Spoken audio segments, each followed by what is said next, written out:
Hello everyone, welcome back to my channel. Papakita po natin ngayon ang treasure hunting codes. Ito po ay danger warning codes. Kita po natin ang J5 explosive. Yung 5 na yan ay hindi po yan nagkarugtog sa taas. So may mga danger.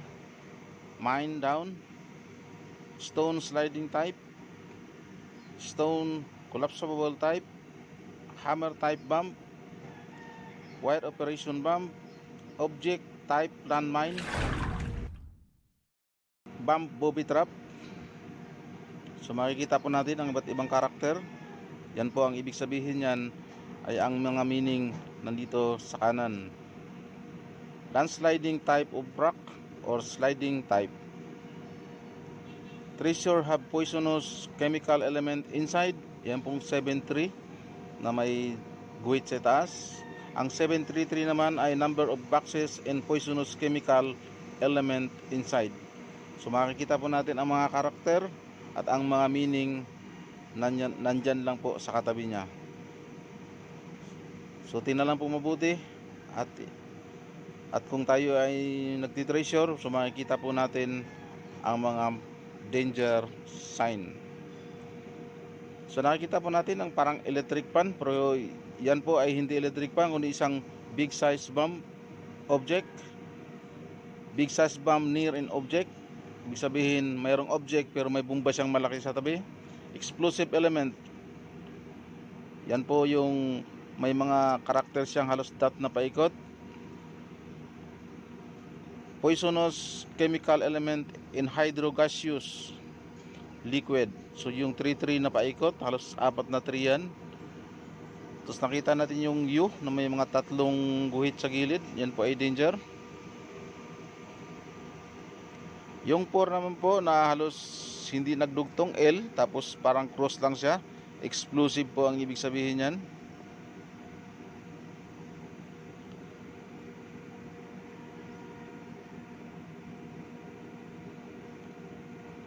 So danger.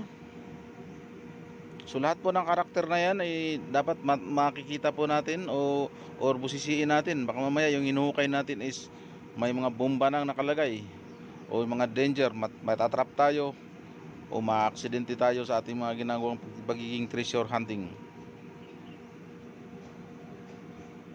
Mine of explosive and element.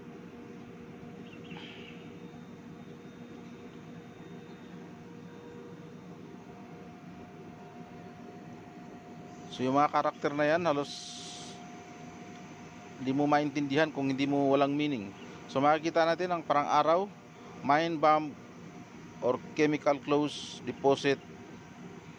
Yan po ang parang araw na may guhit-guhit siya at may mahabang guhit. Karamihan ito ay naka-engrave o nakalagay sa mga bato or nagiging design niya sa simento.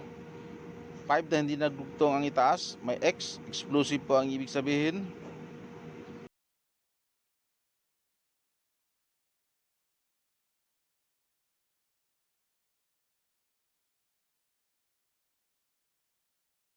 Guhit-guhit na parang sumasabog na yung mga element niya. T na bumaluktot na may halos L sa gilid niya, danger. Dalawang cross pero maigsi yung isa, explosive. Yung C na nakataob, yan po ay danger. Tapos may 2 sa kaliwa o sa kanan, danger na po yan. Explosive point, yan po yung mga may bilog sa gitna. Akala mo target ng dart. Explosive po ang ibig sabihin yan. LT2T o danger trap. So makikita po natin itong isang bilog na may halos danger. So yung karakter ng mga danger nakita po natin iba't ibang klase. Danger explosive at point. Yung araw naman na may guhit sa taas, yan po ay danger. Treasure line sign of explosive point. So makikita natin parang i-drawing siya. Flower big size bomb. So ito po yung klase ng sign na danger. Di katulad ng isang pinakita natin na isang ibang klase naman yun na pagka flower yan po ay giveaway. So highly explosive, yan po ay delikado, napakalakas na. With bobby trap and explosive deposit.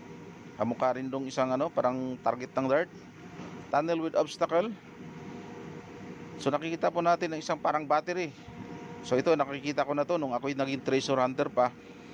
So nakikita ko to isang explosive under, yung battery ang nakasign. Karamihan nito bato o konkreto kanilang iniiwan.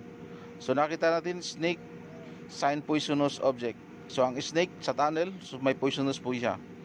So pakita mo natin ang codes for direction. Nakikita po natin 3 in tunnel form deposit is north and south. 4 in tunnel deposit is north and southwest, pointing deep, pointing outward. Eastern part treasure deposit in division form. Eastern part treasure deposit in division form. Treasure and tunnel. So yan po ang mga direksyon na pinapakita natin at yung mga karakter niya. Pointing south, pointing east, pointing west, cave or tunnel. Treasure divided into 2 form deposit. So pagmasdan lang po mabuti yung mga karakter niyang nakaguhit-guhit. Akala mo is original lang, pero yan po ay mga sign na pala. Sinasabayan lang nila yung mga crack ng bato o kaya yung mga sa puno ng kahoy. Kaya makikita natin na maraming direksyon pala. So western part in tunnel treasure, eastern part in tunnel treasure. Deposit divided into 6 forms. Yan. So yan po ating pinapakita ay ang danger codes and direction codes. So maraming salamat po sa inyong panonood. Sana po i-subscribe nyo ang aking channel. Hit mo notification bell para notify ka sa mga bagong upload nating video. Like mo na rin ang ating video at mag-comment ka sa baba.